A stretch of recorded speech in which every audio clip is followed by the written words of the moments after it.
क्योंकि एक तो इंटरव्यू देने गया था तो मैंने पहली बार मतलब शर्ट वर्ट पैंट में दबाई थी, तो मेरे लिए पहली बात तो वही बहुत विचित्र हो गया था। मैं उसमें कंफर्ट जोन में आता ही नहीं हूँ, क्योंकि अपना देसी स्टाइल है, अपना देसी ही रहते हैं। दूसरी क्या थी कि बाल बिल्कुल छोटे छोटे करवाए थे और बिल्कुल क्लीन शेव था, और इतना भद्दा दिख रहा था, मैं अपने आप में महसूस कर रहा था, क्योंकि बाल मेरे थोड़े मोटे हैं, छोटे बाल रखता हूँ तो बिल्कुल खड़े हो जाते हैं ऐसे शकुनी की तरह यूँ सीधे सीधे, और बिल्कुल छोटे छोटे बाल।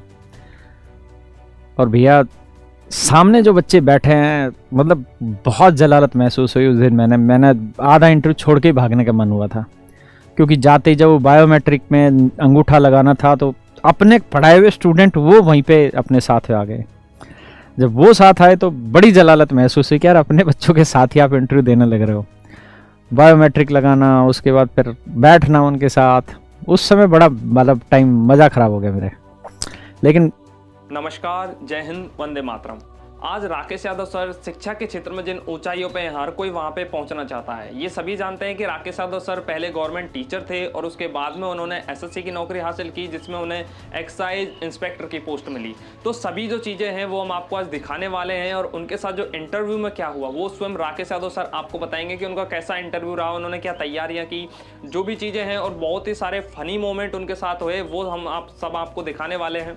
और सबसे बड़ी बात मैं आपको बता देता हूँ कि ये जो वीडियो है केवल एक मोटिवेशनल वीडियो है। इसका जो इंटेंट है केवल इतना सा है कि सभी बच्चे इस वीडियो को देखें और उससे जाने कि राकेश यादव सर के साथ क्या हुआ, क्योंकि हर कोई जानना चाहता है। जो भी सफल आदमी होता है उसके जो सीक्रेट्स हैं वो हर कोई जानना चाहता है। उन्होंने कैसे नौकरी हासिल की, उन्होंने कैसा उनका इंटरव्यू रहा, कौन उनके साथ इंटरव्यू ले रहा था और कौन उनके साथ इंटरव्यू दे रहा था। आप सभी को बहुत ही मजा आएगा वीडियो देखने में।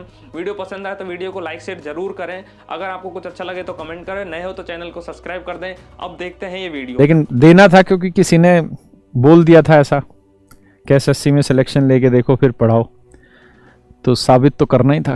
और जो ठान लिया तो फिर तो लगाने लेंटर, अपन बकसते थोड़ी किसी को ऐसे।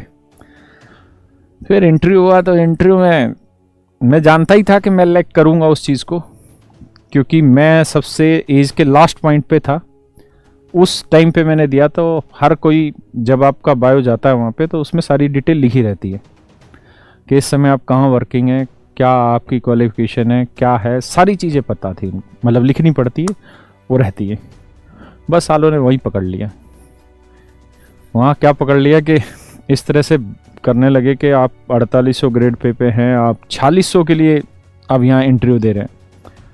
तो बताओ आप इस जॉब में क्यों आना जा रहे हैं जब आप गवर्नमेंट जॉब में हैं, तो कारण बताओ। अब कारण कौन बताए उनको? तो यही कि सर देश की सेवा करना चाहते हैं। बोला हट बकवास कर रहा है, देश की सेवा? बोला टीचर की जॉब में देश की सेवा नहीं करते। वहीं से झाड़ना चालू कर दिया उन्होंने, पूरा लेंटर लगाते रहे। फिर एक सवाल पूछा कि अच्छा भारत में 2 श्रीनगर है, नहीं उन्होंने पूछा कि श्रीनगर कहाँ है, नहीं पता नहीं ऐसा कुछ पूछा कि कहीं घूमने गए हो, तो मैंने कहा हाँ मैं श्रीनगर घूम के आया हूँ अभी। तो कह रहे एक श्रीनगर तो जम्मू में, दूसरा कहाँ है? अब उसमें मुझे जीएस की जानकारी थी नहीं, मैं अभी घुमाता रहा। मैंने कहा जी पाकिस्तान में। बोले अबे पागल, पाकिस्तान में श्रीनगर भेजेगा तू? मैंने कहा जी, तो अब मैं उस दिन इंटरव्यू देने जा रहा था तो दिल्ली में एक जगह है त्रिनगर नाम था, और मैंने जाते जाते साला उसको श्रीनगर पढ़ लिया। मैंने उनको कहा जी दिल्ली में है श्रीनगर है। मतलब आप ये सोचिए कि बुरे से बुरी जो हो सकती है वो मैंने करवाई अपनी वहाँ पे। भाई मैंने पूरा गलत बोल दिया, वो पूरे हंसते रहे, मजे लेते रहे, हंसते रहे, मजे लेते रहे। मुझे भी पता चल गया था कि एग्जाम क्लियर नहीं होने देंगे, इंटरव्यू में फेल करेंगे। लेकिन वो सुबह से बोर हो चुके थे, वो मुझे छोड़ना भी नहीं चाह रहे थे। और मेरा जो इंटरव्यू पैनल था उसमें जो सीनियर था, जो सेंटर में था, उसने तो इतनी बुरी हालत थी, नाक के यहाँ ऑक्सीजन की नली लगा रखी थी, बुढ़ापा बिल्कुल। भाई कती पकड़ के बैठ गए और घनी देर पहले गए। अच्छा ये बताओ, तो ये बताओ, श्रीनगर पे खींचे गए। फिर मैंने कहा सर अच्छा आप ये बताओ कि श्रीनगर है कहाँ दूसरा? फिर उन्होंने बताया पता नहीं हिमाचल बताया या मुझे उत्तराखंड, कहीं इधर एक श्रीनगर आता है। अब तो मैं भूल गया, शायद हिमाचल या इधर उत्तराखंड में कहीं एक श्रीनगर आता है। मैथ का एक पैसे का सवाल नहीं पूछा, उनका खुद का मैथ का बैकग्राउंड था ही नहीं, तो मैथ का पूछते कैसे। 1-2 चीज़ें पूछी जनरल, जो मैंने बता दी। फालतू की चीज़ों में घुमाते रहे और जॉब वाली चीज़ों पे घुमाते रहे कि इसमें क्या है, इसमें देशभक्ति की सेवा कैसे करोगे जो वहाँ नहीं कर सकते। अच्छा तो फिर तुमने लिखा कि तुम्हारा शौक पढ़ाने का है, तो फिर तुम तो पढ़ाने वाली जो मतलब कह के ले ली, वो काम हुआ था। इसलिए मेरे शायद 50 या 52 नंबर दिए थे इंटरव्यू में। चलो आओ, लेकिन जब रिजल्ट आया तो मुझे बड़ी खुशी हुई कि सालों ने कम दिया लेकिन फेल नहीं करा मुझे।